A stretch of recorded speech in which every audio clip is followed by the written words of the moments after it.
പഴയ പോർച്ചുഗീസ് കോളനിയായ ഗോവയിൽ പറങ്കികളുടെ പടനായകൻ റൊണാൾഡോ പന്ത് തട്ടിയില്ലെങ്കിലും പോർച്ചുഗീസ് താരപ്പകിട്ടിന് കുറവില്ലായിരുന്നു. AFC ചാമ്പ്യൻസ് ലീഗിനെത്തിയ അൽ നസറിന്റെ മുഖ്യ പരിശീലകനും മിന്നും താരമായ ജാവോ ഫെലിക്സും പോർച്ചുഗീസുകാരനായിരുന്നു.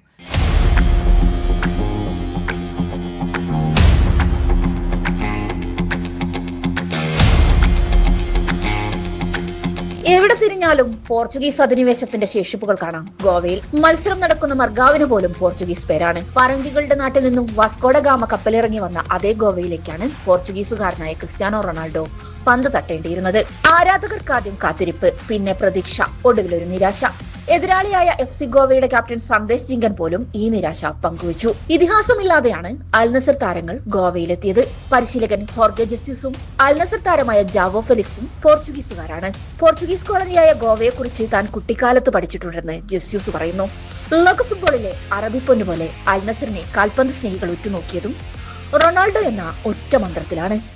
ഗോവയുടെ പടനായകനില്ലെങ്കിലും പോർച്ചുഗീസുകാരനായ ആശാന്റെ തന്ത്രങ്ങൾ പിഴച്ചില്ല.